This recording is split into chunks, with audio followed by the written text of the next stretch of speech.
timer something is there? No.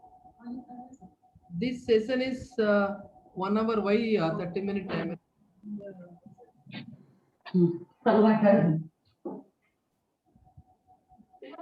Here this session is 1 hour. Okay, sir. Okay.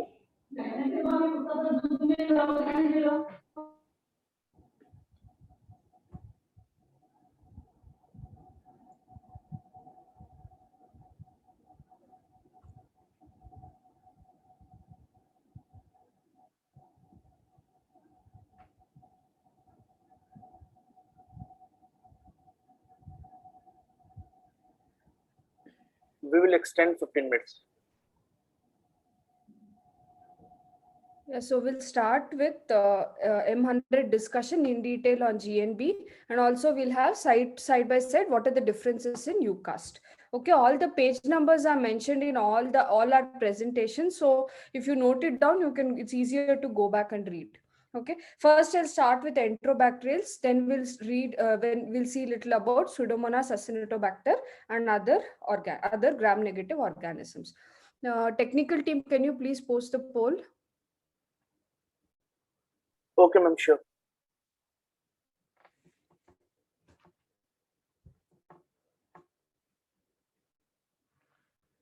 Poll timing is 1.5 minutes. Time starts now. To answer the second question, breakpoint for ceftazidime more than 18 is sensitive, and for 1 second, piptaz is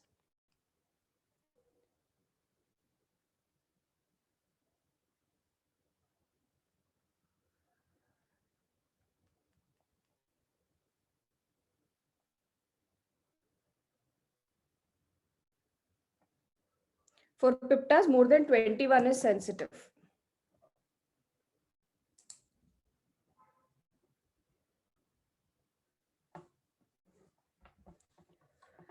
Ceftazidime more than 18 is sensitive and piptaz more than 21 is sensitive. 30 seconds left.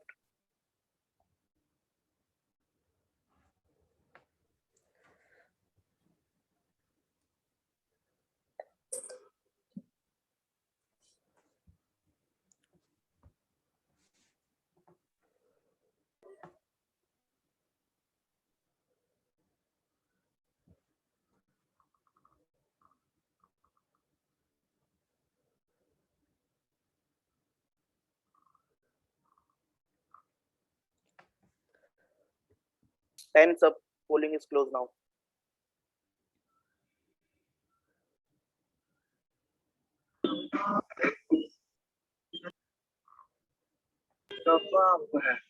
Can I show the results?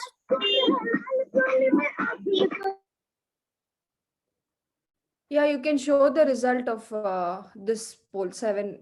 Poll 7.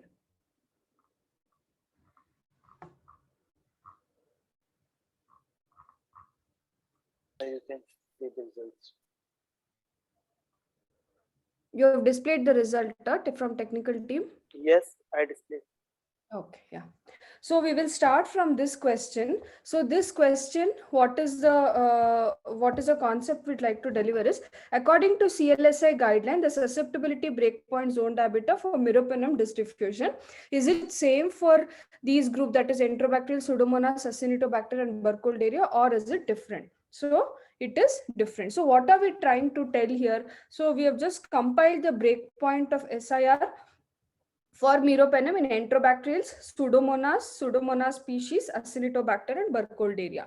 So you can see here, it is so varied. For every drug-bug combination, we have varied breakpoints. So what are we trying to convey? It is not humanly possible to remember these numericals and keep updating ourselves every year. So every culture reporting section should have a display of zone diameter breakup. Okay, your Vitek room should have one for MIC breakpoints, and your culture reporting section should have every drug bug combination, at least commonly encountered organism. You need to have a breakpoint of SIR. Because mechanically, when you think and interpret, there are all chances that we can go wrong. So there should be a nice interpretive chart of dysdiffusion in the culture reporting section and MIC in the white text section. For Pseudomonas species, there are no dysdiffusion breakpoints, only MIC breakpoints are available. So that was a message to convey. It is not expected from anyone to remember all the breakpoints, including postgraduates. Most of the time, the breakpoint cutoff chart will be given to you for interpretation. Okay, so that was a first question. Now coming to the second question. Second question is, the clinical isolate of Pseudomonas species clearly shows inducible AMC production. Muller-Hinton dysdiffusion in a routine dysdiffusion plate, and you have ceftazidime 29, where you know more than or equal to 18 is sensitive, and for piptas more than or 21 is sensitive. How will you report? So what is the concept here is, if you see ESBL or obvious AMC production or possible carbapenemase production criteria fulfilling in your routine AST plate. I am not talking about the enzyme detection plates. I am talking about the routine AST plates. If it is seen, should you go back and change the AST report, or should you report as such? Hope all of you got what I'm telling. Based on the enzyme clues which are seen on a routine AST plate. Say suppose here in this example, you have inducible AMC producer. So we all know inducible AMC producers will hydrolyze your third generation or your the cephalosporins, and also will hydrolyze your few of your beta-lactamase inhibitor combination. Is it required for you to change that, or you just look at the breakpoints and interpret? What is the correct methodology? Because this was not spelled out clearly maybe in 2015-2016 CLSI guideline, but later, because of the confusion, it has been clearly stated that you do not consider enzyme detection on your routine AST plates. You just look for breakpoints. Why is that? Why don't we change? Say suppose if it is an ESBL producer, obviously on my AST plate, should I report ceftriaxone sensitive or resistant? If it is beyond the sensitive breakpoint, you have to report it sensitive, because both CLSI and UCAS tells that the clinical breakpoints which are spelled out both in CLSI UCAS guideline takes care of all required clinical resistance mechanism. Second point they add is, if there is an obvious enzyme, you can always warn the clinician that they have to look for if the patient will respond to it or not, if the patient will respond to that particular antimicrobial or not. But for no reason you should change your interpretation based on the enzyme clues which are available on the routine AST plate. So that is why here you report both ceftazidime and piptaz as sensitive. So same type, so the same concept. The third question was asked, routine testing is not necessary for detection of ESBL, AMC and carbapenemase because these enzymes may not be clinically relevant. This is assertion reason type of question. So here both the assertion is correct and the reason you're giving for the assertion is correct. That is why this option A is a correct answer. So testing of ESBL, AMC, carbapenemase is not routinely indicated for clinical diagnosis and management. It is only required for epidemiological and infection control purposes. It should not be reported to the clinicians. Another reason is unnecessary clinicians will get, with half understanding, they get biased on the treatment choice. So it should not be reported on the clinical report. Now, a sentence which is used in CLSI page number 37 is, when using the current breakpoints, routine ESBL testing is no longer necessary before reporting results. That is, it is no longer necessary to edit results of cephalosporin, aztreonam, or penicillin from susceptible to resistant. It is not required. However, ESBL test may still be used for epidemiological infection control purposes, and for laboratories that have not implemented the current breakpoints, ESBL testing should be performed. Means what are they telling? It is requirement for every laboratory to keep updated with the breakpoint change. If you are keeping yourself updated, the routine testing of enzyme is not required. Is it applicable for, Dr. Deepaji, 1 minute, Is it applicable for Whitech reporting also? Because we get many times comment. Whitech report will just display the phenotypic manner. Actually, Whitech report is just based on database. That is Advanced Expert System AES software will just compare the clinical isolate MIC with the database MIC. It does not do any specific test for ESBL, except one specific panel with test for ESBL. That also the clinical detection of ESBL, AMC or carbapenemase is not required. Okay, thank you. So this again and again, I'm emphasizing this because so many laboratories, we have seen them editing the report based on the enzyme detection. So it should not be done. UCAS also clearly tells us the cephalosporin, carbapenem, aztreonam breakpoints for enterobacterials will detect, this is what I told, will detect all clinically important resistance mechanism, including ESBL, carbapenemase and AMC. Some isolates that produce beta-lactamases are susceptible to third generation or fourth generation cephalosporin with these breakpoints and should be reported as tested. Because mere presence of the enzyme, we will not know that whether it is in active form or inactive form. So we should not do any interpretation on our own, just follow the clinical breakpoints. So the same thing, we had a doubt. So we had asked the UCAS, we had mailed it to UCAS. So you can see here, should be reported as susceptible, but with a warning comment that there is risk of development during the course of the therapy. So if required, within 48 to 72 hours, they can send a repeat culture and then we can confirm. We need not change the report on day one. Now coming to, this is the first concept. First concept what we studied was the breakpoints are very vast. So you have to have your own chart in your culture reporting lab. Second point what we saw is based on your enzyme detection clue, which is available on your routine disk diffusion, you should not change your clinical breakpoint interpretation. Third important concept what you have to get is about cefazolin. There is a lot of confusion everywhere. So cefazolin, this is based on CLSI guideline. You should know that cefazolin has different breakpoints for interpreting as a surrogate agent, interpreting for treatment of uncomplicated UTI, and for treatment, parenteral treatment of systemic infection. So you can see here, the first one is group A. Okay, it is for the treatment of systemic infection. The wrong notion what most of them have is cefazolin means surrogate marker for treatment of uncomplicated UTI. No, that is there. Along with that, if the clinician wishes to give IV parenteral therapy as a part of systemic infection, you should use this breakpoint. Okay, this is sensitive intermediate resistant breakpoints. This is when the clinician chooses for treatment of systemic infection, and the dose is 2 gram 8 hourly. 2 gram TDS has to be given.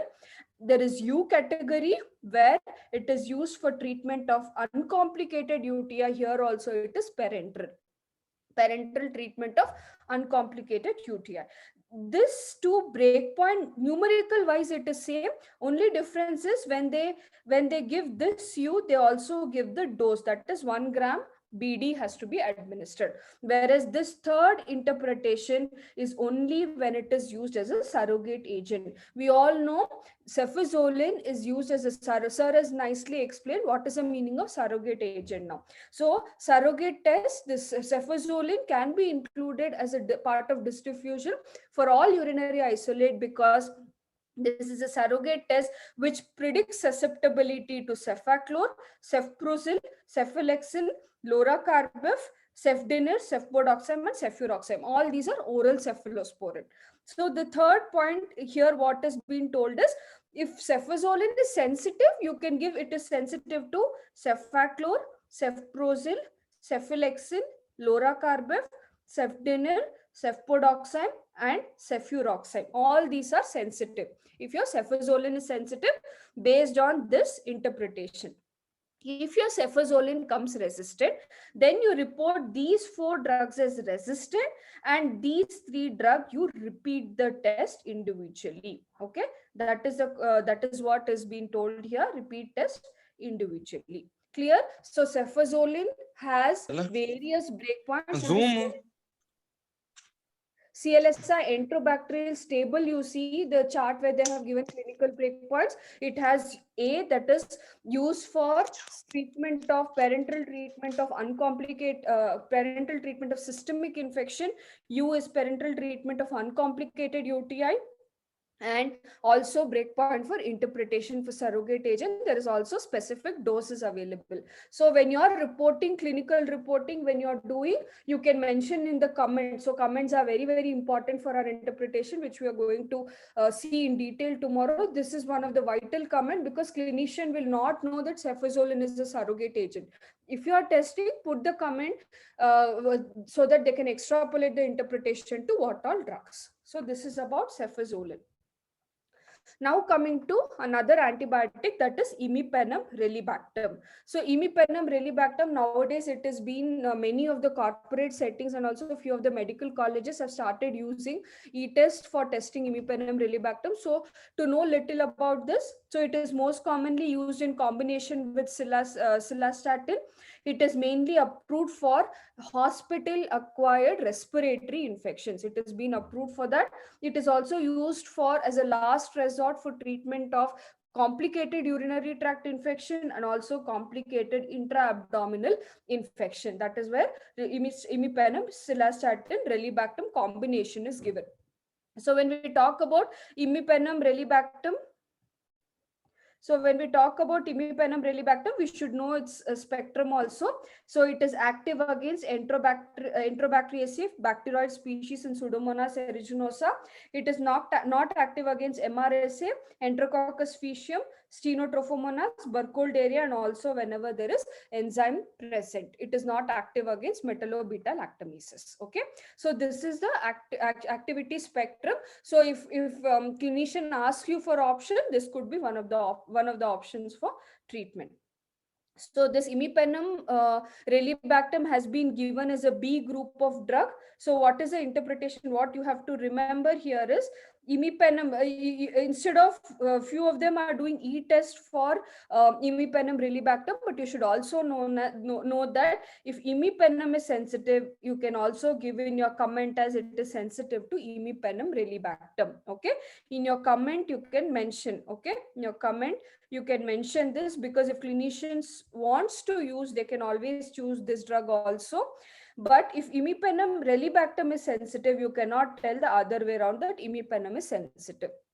This rule, the first rule, holds good for all BL, BLI. When we are combining this BL, BLI combination, if your beta lactam is sensitive, we can tell it as it is sensitive to the combination of BL, BLI also, whereas the other way around is not possible. So again, yeah. It doesn't apply to cefepime and cefepime tazobactam reporting. It applies, madam, for all. That is what they give. If it is sensitive to the beta lactam, then you can tell it is sensitive to beta lactam inhibitor combination. Okay, thank you. Because your beta lactam inhibitor will only enhance the action. It will not decrease. So it can be extrapolated, but the other way around you cannot extrapolate. It is obvious fact. It's obvious fact that any BL is sensitive, the respective BL, BLI also is going to be sensitive. Yes. Same for amoxicillin, amoxiclav, then piperacillin, piptaz, cefoperazone, cefoperazone sulbactam. So everywhere the same fact is applicable. Continue the question. Yeah. So next question. Please display the polling technical team. Okay, ma'am, I'm showing. Sorry. I'm showing the next poll. Yeah. So now we are going to discuss on colistin, tigecycline, fosfomycin, 3 antibiotics which are chosen as a last resort.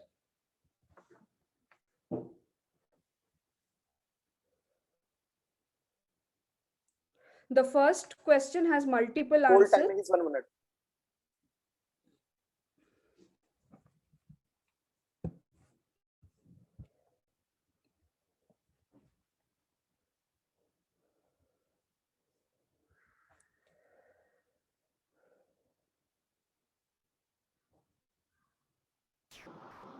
we are not able to tick multiple answers in question 1. Not able to tick. A technical team, is that not possible to give multiple options? No, no, no. This is not possible, ma'am.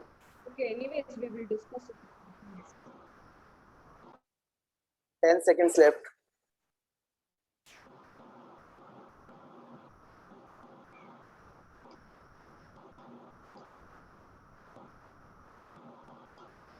Time is up now. Polling is closed. Can you display the first answer? 8.1. Can I show the results? Yeah, please show.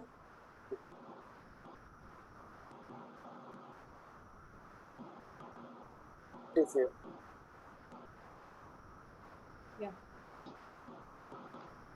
Okay, first answer I'll explain because I could not give the multiple answer. So colistin clinical breakpoints are, we all know, it's available for Enterobacterials, Pseudomonas aeruginosa, and Acinetobacter baumannii complex. So you should not interpret the same colistin breakpoints which is given in CLSI for other Pseudomonas species. Okay, it's only for aeruginosa in Pseudomonas and only for baumannii complex Acinetobacter. So this is the question. So the next question was CLSI 2021 clinical breakpoint of less than 2 is for Enterobacterials, aeruginosa, and Acinetobacter to be considered as. So all of you are very familiar. It is intermediate breakpoint. So what is the differences between interpretation of colistin based on the guideline, that is CLSI and UCAST? So CLSI guideline does not give sensitive breakpoint. The reason why the sensitive breakpoint has been removed, I'm going to tell subsequently. Here we'll just highlight the differences. So CLSI breakpoint does not give sensitive, so it will just give intermediate and resistant, whereas UCAST breakpoints give it as sensitive and resistant. So most of the time what will happen whenever we are doing any study or when we want to look into the errors, it is important to have S to find out the very major error. So that time we can switch the interpretive criteria to UCAST also. Pseudomonas aeruginosa, new thing what is added in UCAST 2021 is the ATU breakpoint for colistin is 4. So all of you know that ATU is area of technical uncertainty. If you have breakpoint of 4, so you all know that it is only MIC breakpoint, no distribution breakpoint. If it is 4, you should always fall back to a backup test or second test should be done. So this is area of technical uncertainty. This is for Pseudomonas aeruginosa. The difference between CLSI and UCAS, another difference is UCAS mentions the breakpoint for Pseudomonas species and Acinetobacter species. It is applicable for all Pseudomonas species and all Acinetobacter species. Okay, this is the difference in UCAS, whereas CLSI gives it only for baumannii and aeruginosa. For non-enterobacterials, again there are no breakpoints available for colistin interpretation. Now coming to, so this is the way colistin breakpoint has been given in CLSI. Only I and R breakpoints are there. This is in UCAS. This is in UCAS. So you can see here MIC breakpoints of S and R is given. It's not I and R. There is no I there in UCAS. It's only ATUs are there. So it's sensitive or resistant breakpoint. So what was the reason why they changed the interpretive criteria for I to R instead of S? They made it I in 2020 is this colistin is a black box drug. So why is it important for us to understand? Because you have to give it in your comment whenever you are reporting colistin. So rationale for intermediate only breakpoints suggests that a black box warning that these agents are of limited clinical efficacy even for isolates less than or equal to 2 milligram per liter. So because of its very less clinical effectiveness, sensitive breakpoint has to be removed. So you have to include comment in your colistin report. There are 4 components of the comment which you can report, but then you can you can compile it and make it a simpler comment also. So what are the warnings or comments to be added to report polymyxin B or colistin report in CLSI? First, you are telling that this agent demonstrate very limited clinical efficacy. The PK/PD data does not support the treatment of colistin as a first line agent. If available, choose a non-polymyxin agent that is strongly preferred. If not available, then use it with one or more active agent. Use it with combination therapy. Third one is colistin methosulfonate has to be, most of the time they miss this loading dose. So you should tell that if you're going to give colistin, do not miss the loading dose, which has to be calculated based on the creatinine value and the body weight of the patient. It should be given in maximally renally adjusted doses. And fourth point is, when given systemically, it's unlikely to be effective for pneumonia. So you can ask them to choose inhalational therapy instead of systemic colistin. So these are the point you have to include. You can make a summary of this, and whenever you're going to report colistin, this has to go along with the report, because they will always assume, clinicians will not know the changes, what is happening. They will assume that the lab has stopped giving sensitive, maybe the resistance has developed. They will not know the reason behind why we are giving it as intermediate and resistant and never as sensitive. So this has to be expressed in your comment. So coming to colistin testing method, I have just put this because it just came up in 2019. Very briefly, I'm going to tell. So till 2019, we all knew that there is only in-house micro broth dilution was the gold standard test for us to test for colistin. What we all do most commonly is Vitek, which is not valid, diffusion not valid, e-test not valid, agar dilution not valid. So all these are not valid. It was very cumbersome. Most of them used to withhold a report or give just a Vitek report, which is not according to the guidelines. In 2020, CLSI has brought up two tests which can be very well implemented in the routine clinical laboratory. So this I will just briefly tell. One is colistin broth disc elution test. Second one is colistin agar test. So we'll just see briefly what is it. Colistin broth disc elution test means, here what are you going to do? You are going to take a tube. Okay, you are going to put colistin disc. I'm just telling the principle. Colistin disc inside your Muller-Hinton broth. You will incubate. Once you add colistin disc, you will incubate it for 30 minutes. This will cause elution of the content of colistin into the broth. That is why it is called as disc elution test. That is broth disc elution test. After this elution, this you do it at room temperature. Then you add your organism.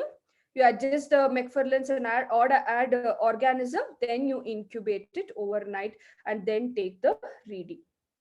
It's a very simple test which can be implemented. Only cumbersome thing is it requires a lot of Muller-Hinton broth, and test tubes should be there. So I'll just read this. 10 microgram colistin discs are incubated at room temperature for 20 minutes in tubes containing pre-specified volume of CA-MHB, cation adjusted Muller-Hinton broth, to achieve varying concentration of colistin. The bacterium inoculum is added, then vertex, then we are going to incubate overnight, and then we are looking for presence or absence of each tube. Okay, so the lot of evaluation and studies has been done regarding both CBD and colistin agar test. Very major error is less than 3% and minor error is less than 10%. That is why it has been implemented, or it has been given by CLSI as a guideline. So these are the two tests: colistin broth disc elution, colistin agar test. So you can see here the final concentration you will get is 0. That is, you are not going to add any test in the first tube, which acts as a growth control. Second tube, you will just add a single disc that will become 1 microgram per ml. 2 disc will become 2 microgram per ml. 4 disc will become 4 microgram per ml. Again, you ask me how the 10 microgram disc will achieve this 1 microgram, 2 microgram, 4 microgram. There is no clear explanation because we have not done studies. It is only evidence based. they have done it for around 2000 isolates, and they have found that if you add a single disc of 10 microgram into the broth, then you will get 1 microgram. So 2 discs you add, it will become 2 microgram. 4 discs you add 4 microgram. So every isolate you will need around 7 discs of 10 microgram colistin. Okay, every single isolate will need 7 discs of 10 microgram colistin. So you can read this. It's a very simple procedure, and you need CA-MHB with 10 ml tubes should be taken. Now coming to colistin agar test is as simple as any other agar test we do for MIC. So here you can test up to 10 isolates at a time. Personal experience, I feel colistin agar test is more doable because you can test 10 isolates at a time. Only thing is you have to procure colistin powder. Colistin powder, if you procure, you will be able to do colistin agar test at various concentration. Here also you have to prepare 1 plate without any colistin powder. Second is 1 microgram, 2 microgram, and 4 microgram. And the interpretation is very nicely given in this chapter. You all can go through. Because of the time constraint, we are not going into detail because this is a very technically easy thing. You can just go through. So again, colistin agar test I have already explained here. The from 0.5 McFarland, you have to make a dilution of 1:10 and then add the inoculant. So there are various studies which tells the efficacy. It is as good as doing MBD. So practically you can do this, either CAT or CBD can be implemented in the laboratory. Technical team, please post the questions. Okay, ma'am.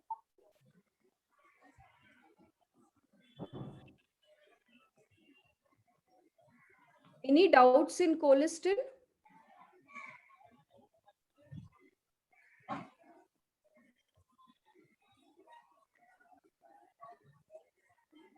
Poll 9, 1 minute for voting. Yeah. Time start now.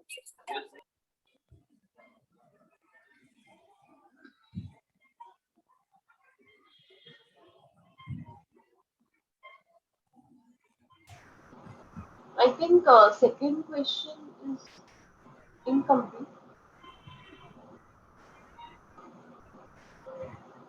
The picture is not posted, madam. Picture can be put in poll. Yeah. I can show the picture, but the answers will come, so we'll finish it.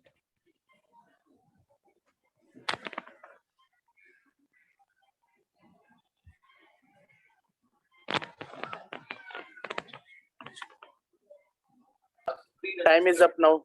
Polling is end. Please display the answer. Okay, ma'am.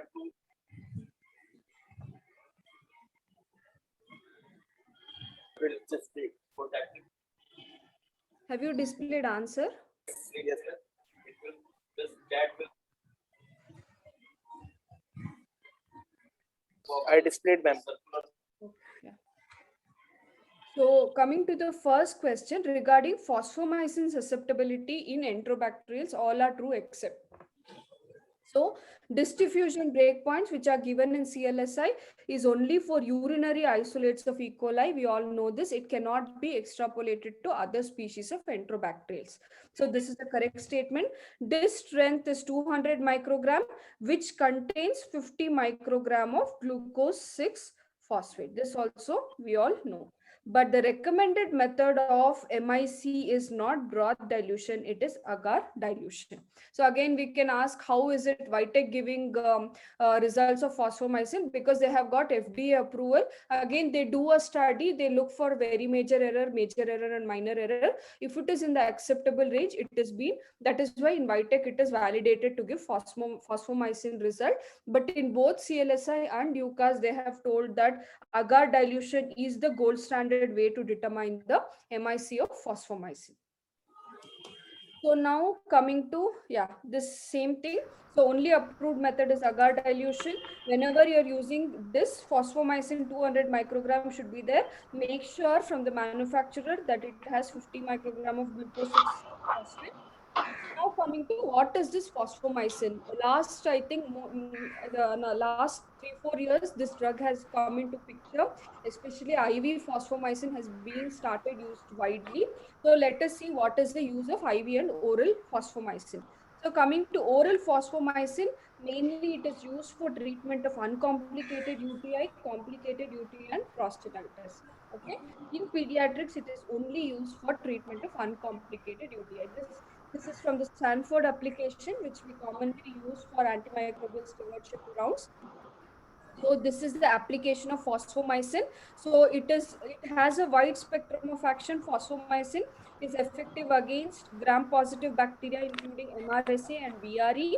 Gram-negative bacteria also it is effective, but it is not effective for Acinetobacter bacteroid species. Now coming to IV phosphomycin. Can you please repeat the last line? Yeah, sure. Just the last line, please. Yeah. So phosphomycin, the activity spectrum, right, madam? Yes, please. Yeah. So activity spectrum, it is effective again. It has a wide spectrum of action, effective against both few of the gram positive and gram negative. Gram positive, including MRSA and VRE, it is effective, and also effective against MDR, E. coli, Proteus, Klebsiella, Enterobacter, Serratia, Salmonella, and Citrobacter. It has a good efficacy against AMC-producing organisms. But Vitec gives a comment on the top. It says that phosphomycin results are valid only for E. coli isolates, not even for GPC Madam, isolates. that is what I told. For them, they have taken FDA approval only for E. coli, but they have not got FDA approval for others. So can we put it on our report, the result of phosphomycin susceptibility? Yeah, actually, I just showed you the breakpoints. I'm so sorry, I missed. I'm so sorry.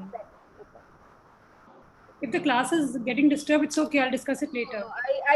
You just wait for 2 minutes. I'm Yes, going to yes, show please, you the please breakpoints. go on. Yes, yes, absolutely. So Yeah. oral phosphomycin oral is mainly used for uncomplicated UTI, complicated UTI, and prostatitis in adults, and pediatric only in uncomplicated UTI.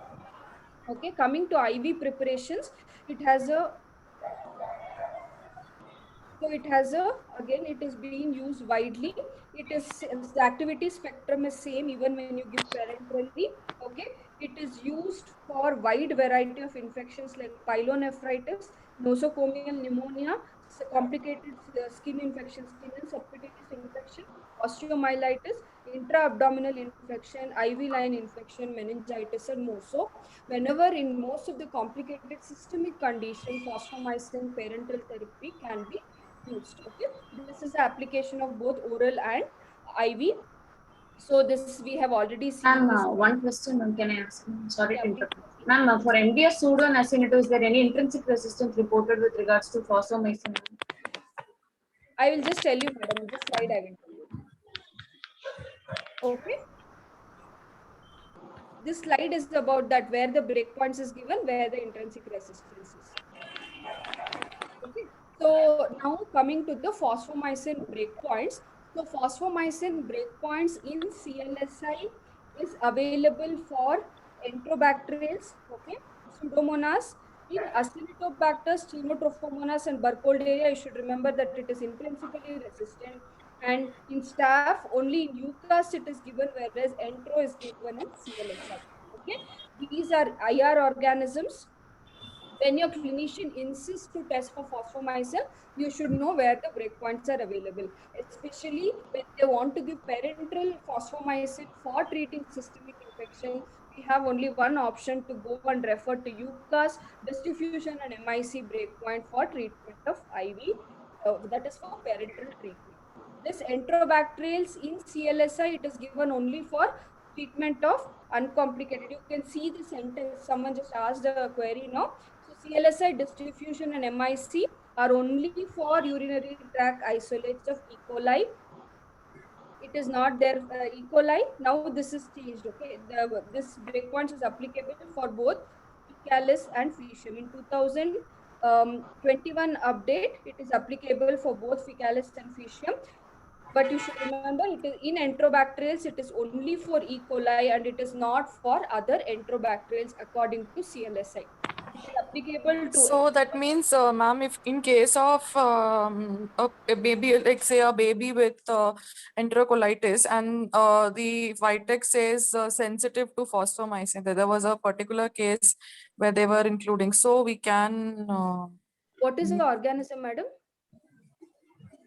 It was not. It was not E. coli. It was one of the. It was Klebsiella pneumoniae, I guess. Told you for this, if anything other than E. coli, you want to go and your clinician is asking for a systemic therapy, we should look for, you interpret fosfomycin based on these breakpoints. That is UCAS breakpoints for IV. See, you can see the note also. UCAS diffusion is only E. coli, but MIC is there for all enterobacterials. Right. Okay. Thank you. Thank you. Pseudomonas, ECOF not applicable for clinical isolate, because in Pseudomonas only ECOF for fosfomycin is took up. Not, that is why you cannot apply it for clinical isolate. So I will again summarize now. Yeah, please. Anyone has a doubt? Ma'am, MIC method for all enterobacterials. That means broth microdilution given by Vitex. I didn't follow. You are not very clear. Can you be little loud, madam? Yeah. For like except for E. coli, all enterobacterials we can give MIC. This diffusion does not apply. Yeah, correct. But that means the result we get from Vitex for all enterobacterials we can give, because that is a broad dilution MIC. Basically. But what you have to check, no, madam, you just look at the raw MIC, what the Vitex gives, and compare it with this. You do not rely on AES interpretation of the MIC. You just look at the raw MIC, put these values in your Vitex, and you can interpret it as sensitive or resistant. Okay, so we have to check both ways. I'm not sure whether AES software has been updated for the current breakpoints. I'm not sure. So you can look at the chart and see whether if it is given as 60, you can very well interpret based on the breakpoints, and you can report it as sensitive. Okay.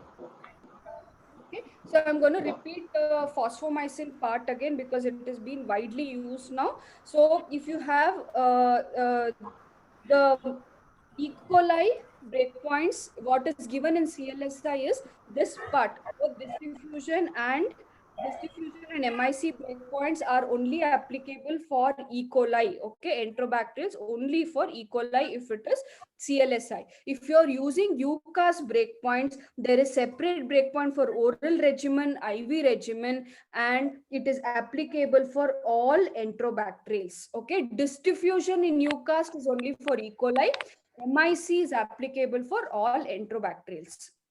Pseudomonas you can't use because only ECOF values are given. So for clinical isolate, you cannot interpret this. So Acinetobacter, Steno, and Burkholderia, it is intrinsically resistant. For staph, again, it is very clear. It is told that it is effective for treatment of Staphylococcus-induced bacteremia. So such cases, you use the breakpoints and then interpret. So you should understand, depending upon the site-specific infection, if you have any query, you can refer to because many places they have given what is the cause, what is the interpretation for systemic infection. Okay, I hope all of you are clear. So the question, this is a second question where image did not appear, and we have discussed this question already. So when we talk about technical, please unmute the background. Anyone is there from technical team?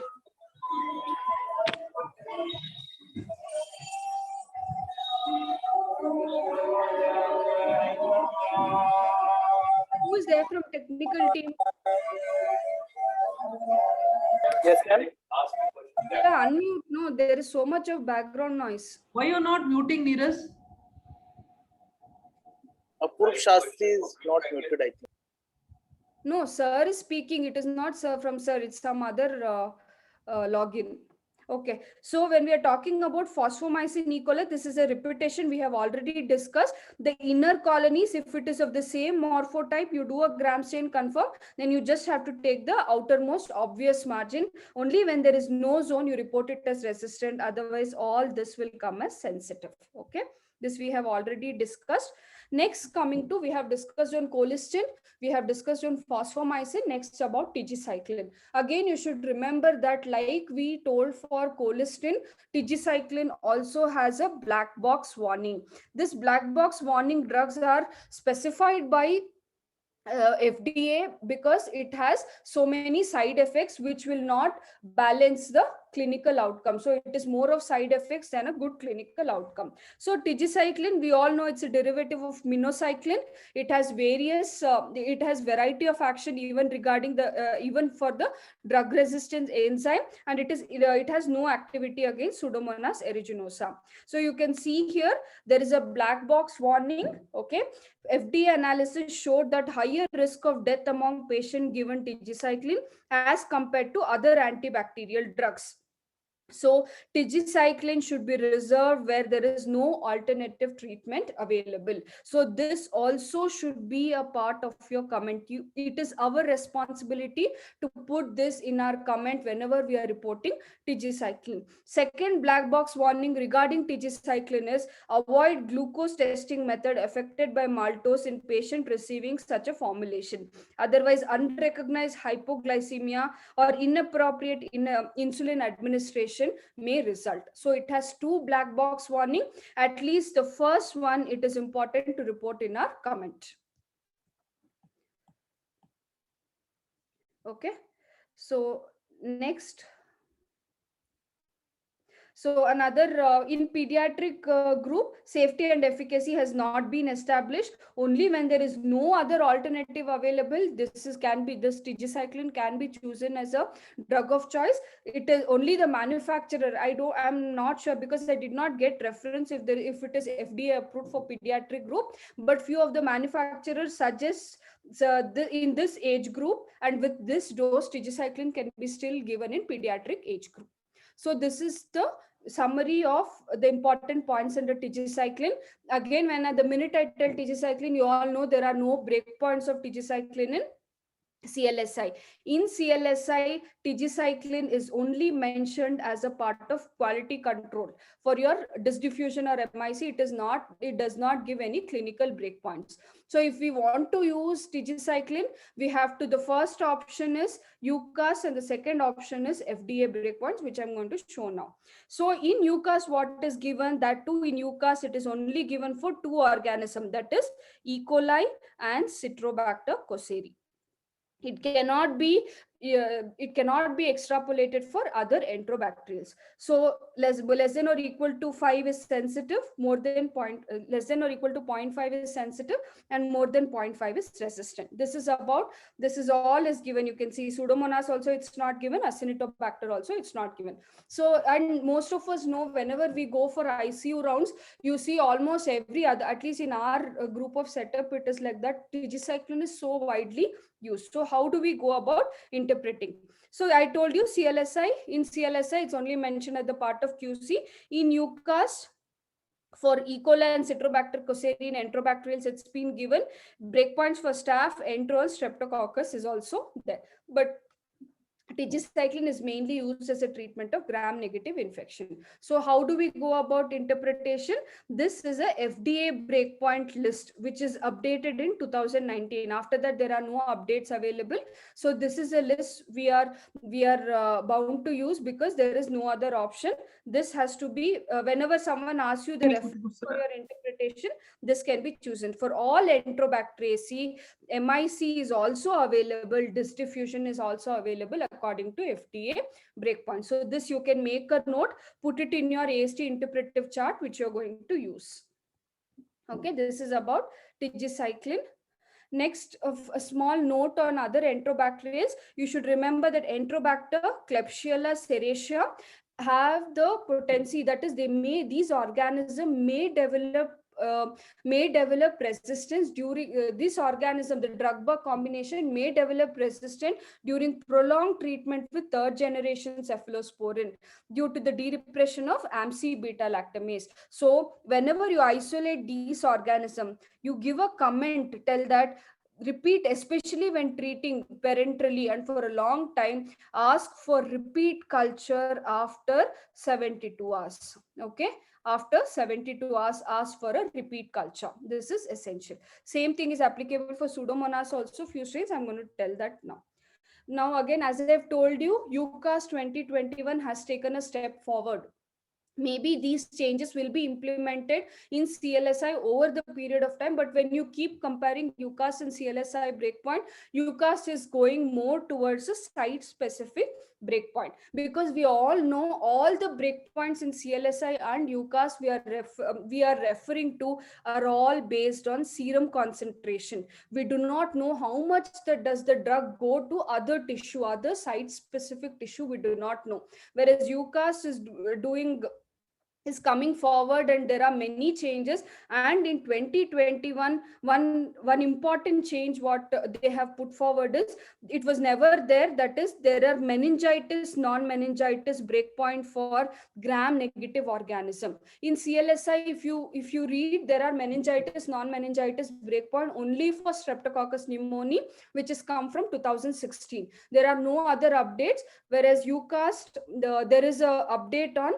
meningitis and non-meningitis breakpoints. And also you can see here amikacin and gentamicin, tobramycin. What is the breakpoint you should use if it is a systemic infection, and what is a breakpoint you should use when it is a urinary tract infection. So all these changes are coming. So most of us, the traditionally what we do, we just look at the CLSI and follow it blindly, but it is always keep UCAS also with you, try and refer. It looks little like, very complicated when you read for the first time. Actually it's more simpler, and everywhere they have given their own explanation why the breakpoints are so.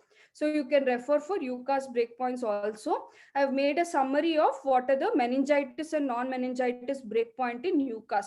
So this is a new update which has come in 2021.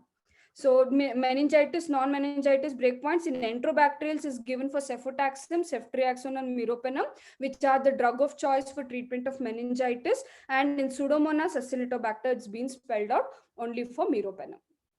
These are the updates in 2021. Now going ahead to Shigella and Salmonella, there are not much points, so whatever important is there, we'll discuss. Technical team, can you please post the questions? I'm showing.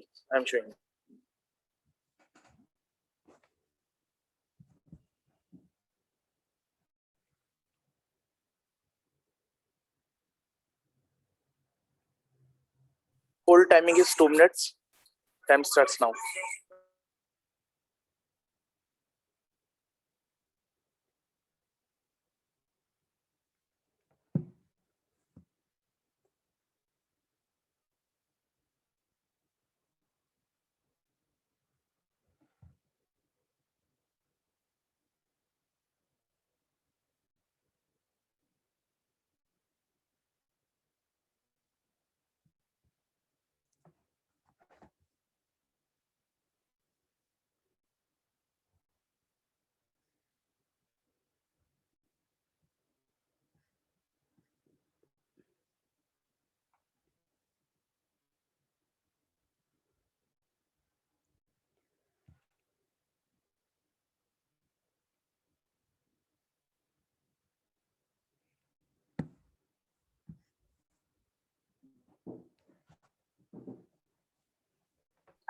One minute left.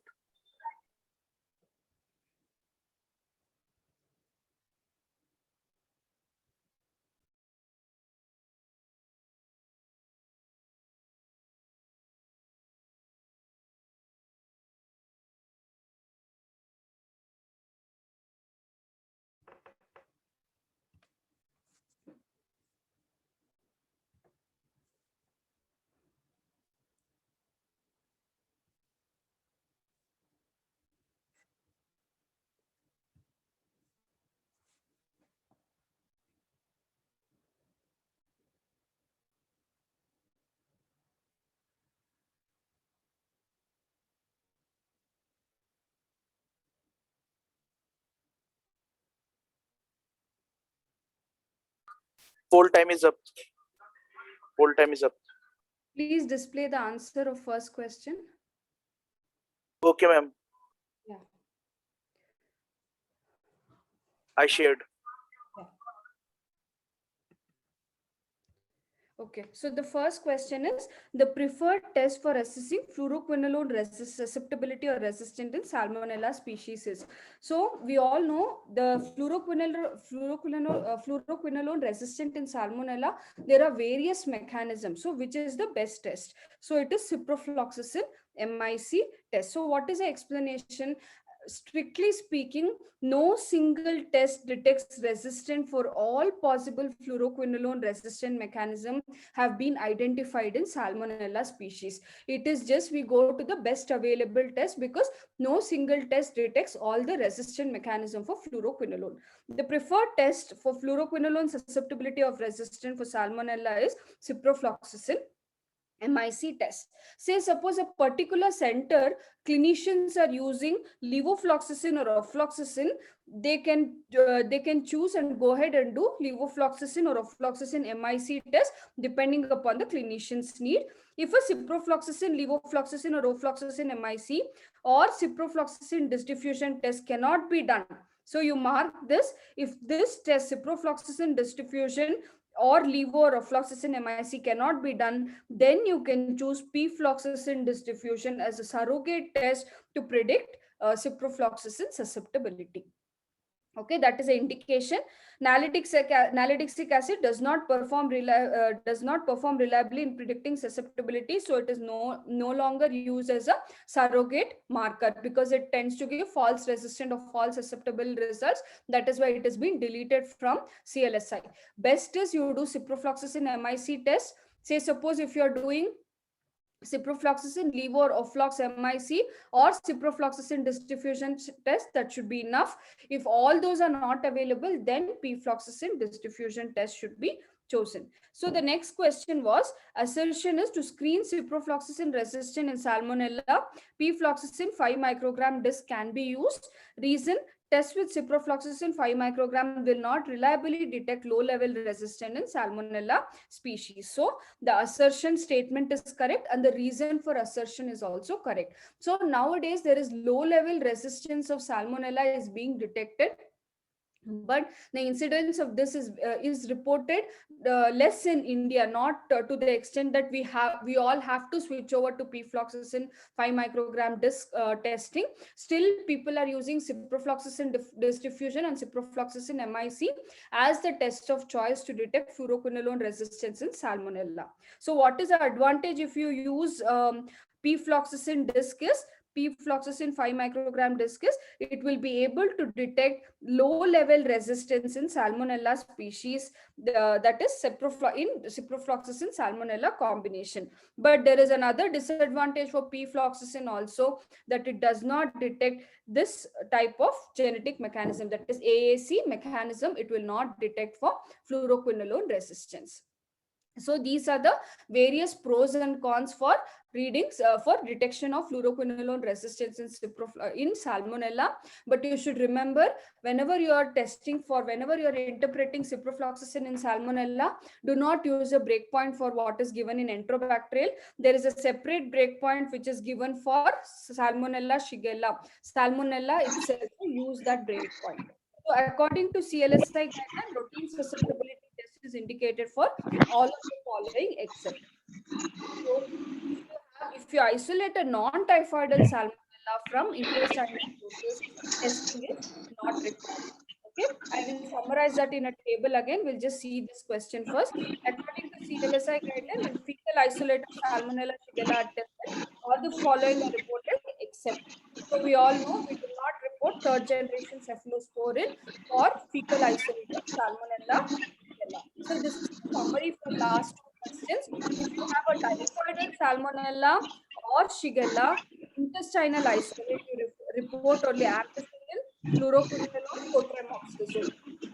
Okay. If you have a typhoidal Salmonella, non-typhoidal Salmonella, and extra intestinal sources, then you add third generation cephalosporin for your report. Non-typhoidal Salmonella intestinal sources, AST is not required. And you all know azithromycin breakpoints now are available for Salmonella typhi and also Shigella. So you can use the breakpoint for interpretation of Salmonella typhi or Shigella isolate. So this is the picture for azithro. This is the addition in 2021. Before this, in 2020, it was given as kickoff breakpoint, but now it is given as a clinical breakpoint. So Shigella, you can start reporting azithromycin also. Now coming to briefly about Pseudomonas and Acinetobacter. Can you please pose a question, technical team? Technical team? Who's there from technical team? Yes, ma'am. Yeah, please pose the questions. Okay. There are few more questions. If you answer, I think this will finish the set of discussion.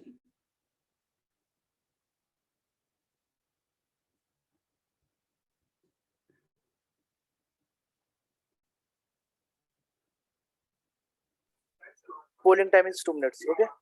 Yeah.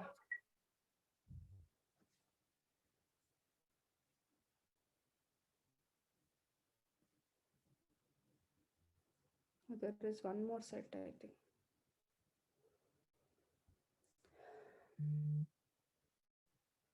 Please answer fast so that we can proceed and discuss.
Thirty seconds left.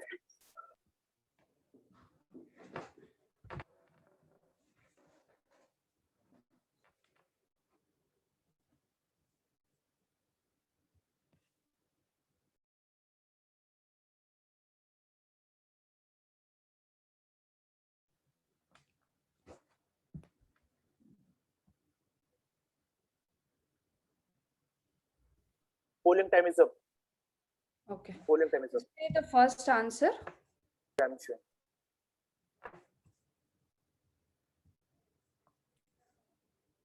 I displayed the result. Okay. So this concept we have already discussed in when we read Enterobacterials, that is in Enterobacter serratia group of organism, repeat testing is required. Same likewise, so testing of repeat isolate of Pseudomonas may be warranted. Pseudomonas aeruginosa may develop resistance during the course of prolonged therapy. That is why repeat testing is necessary, especially in systemic infection of Pseudomonas. It is important to repeat the test after 3 to 4 days. Same thing is repeated here, and even patients with cystic fibrosis, distribution or MIC may need extended incubation. This we have seen when we discuss the incubation time. If Pseudomonas aeruginosa is isolated in cystic fibrosis patient, the interpretation of AST has to be done at 24 hours. So now coming to next question, that is clinical breakpoint of ceftazidime avibactam is available for. So it's available for Pseudomonas aeruginosa and Enterobacterials, not for others. So what is important points about ceftazidime avibactam? Again, many corporates have started doing e-test for ceftazidime avibactam. So ceftazidime avibactam is the breakpoints are available for Pseudomonas aeruginosa and Enterobacterials both in CLSI and UCAST. It's available for both CLSI UCAS. Important points are this ceftazidime avibactam is FDA approved for complicated UTI, including pyelonephritis. complicated intra-abdominal infection where we use it in combination with metronidazole, and hospital-acquired respiratory infections. Okay, it has shown wide activity against various enzymes in animal model, but other human clinical study reports are not available. So these are important points about ceftazidime avibactam. Next is Stenotrophomonas burkholderia is there. There are not much other than the highlighted intrinsic resistance part, which Dr. Haritha is going to take. There are very few points to remember here. So which of the following is not CLSI approved drug for treatment of Stenotrophomonas maltophilia? So second question is, which of the following does not have CLSI dysdiffusion breakpoint? So both the answers you can get here. For ceftazidime, you can see ceftazidime has only MIC breakpoints, does not have dysdiffusion breakpoints. Dysdiffusion breakpoints is available for minocycline, levofloxacin, cotrimoxazole. Rest all, that is ticarcillin, clavulanic, and other drugs, it's both MIC and dysdiffusion breakpoints are available. So this is Stenotrophomonas class wise. So these are the group A, group B, C, and O group of drugs. Next, coming to burkholderia. So which of the following is not a CLSI approved drug for treatment of burkholderia cepacia complex? It is tigecycline. Dr. Haritha is going to tell everything about intrinsic resistance in these organisms. Just to remember, this is, and Dr. Ketan will tell burkholderia pseudomallei in M45 guidelines. Okay. Can I start the fourth one? No problem. This I'll not pull. I'll just explain them because not much. Okay. Which of the following does not have a dysdiffusion breakpoint for burkholderia cepacia? It is levofloxacin. I will show you the chart. You can see here, levofloxacin, only MIC breakpoints are available. There is no dysdiffusion breakpoints. So when you're doing, because Vitek does not give the AST for all the drugs of burkholderia Stenotrophomonas, you can note down where all dysdiffusion breakpoints are available, and you can put up the dysdiffusion once the ID is available. So last question probably. So the other non-enterobacterial, sir has already explained you this. When example was sir gave us Pseudomonas aeruginosa, you apply Pseudomonas breakpoint. For other Pseudomonas species, which breakpoint do you apply? So anything other than Pseudomonas aeruginosa, burkholderia cepacia complex, Acinetobacter, and Stenotrophomonas, which breakpoint do you apply? So while answering this, you should also remember what are the organisms discussed under M45. So in this question, it is Elizabethella kingia species where we apply non-enterobacterial breakpoint, because this Vibrio cholerae Haemophilus is explained in M100, Vibrio cholerae is explained in M45, burkholderia pseudomallei is explained in M45, Aeromonas is also explained in M45. Only this we apply non-enterobacterial breakpoint in M100. Okay, so this is a summary of this question. So you can see here, when we tell non-fermenters, it is 4 important we consider. They have specific breakpoint other than Pseudomonas aeruginosa, Acinetobacter, burkholderia cepacia, and Stenotrophomonas. If it is not listed in M45, you have to apply this non-enterobacteriaceae breakpoints. So this is a picture of how the non-enterobacteriaceae breakpoint is given. What you have to remember is, you can see there are no dysdiffusion breakpoints applicable at all. It is only MIC breakpoints. So especially whoever is using automated MIC system, it is important for you, if you just have a non-pigmented oxidase positive organism which resembles a Pseudomonas, you cannot directly give it as aeruginosa and interpret this. So you can see in a Pseudomonas species, the interpretive criteria is not same as for aeruginosa. It is different, and where dysdiffusion cannot be done. Only dysdiffusion can be done in only Baumannii, Acinetobacter baumannii, Pseudomonas aeruginosa. Rest all you have to use this MIC interpretive criteria for your clinical report. Dr. Deepashree, so you mean to say that Pseudomonas fluorescens or Cutida, when we get from Vitek, so we have to use other enterobacterials? Yes, madam. Yes. Okay. First of This all, is quite a... so first of all, we have to Yes. see the pathogenicity of the organism, because Yes. Pseudomonas species most of the time it may be a contaminant also. So if we ascertain the pathogenicity, then only we have to report. And if you are reporting, then of course we have to use the other non-antibacterial breakpoint. Okay. Okay. So if we get it from blood, like blood sample, Pseudomonas fluorescens or Putida, then we Pseudomonas putida, Pseudomonas fluorescens, all these are known contaminants, skin contaminant, environmental contaminant. So if you repeatedly isolate, then only you can ascertain the pathogenicity. okay. Otherwise, So we have to take them as cons, like we report cons. Repeated isolation is both the pathogen. samples you isolate, or if you get a repeat isolate, then you can consider. Okay. And one more query for both of you.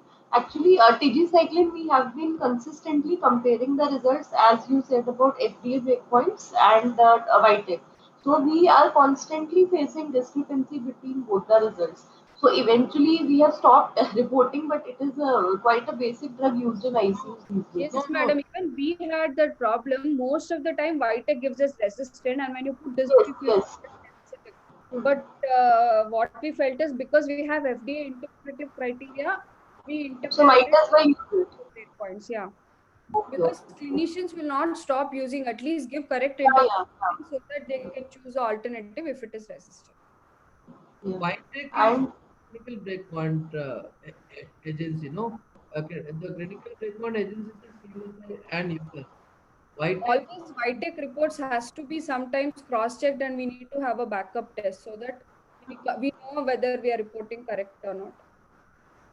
one more drug, CSC, ceftriaxone sulbactam EDTA. Do you report it with some guidelines or like any criteria available for CSC There is reporting? one guideline, madam, we will share with you. Biomiro people have used that guideline. It is not from all these three. UCAS, CLSI, FDA does not give CFS, but they have Okay. some article reference which we will share with you. Not CFS, ceftriaxone sulbactam EDTA, Aloris. Oh, EDTA. Yeah.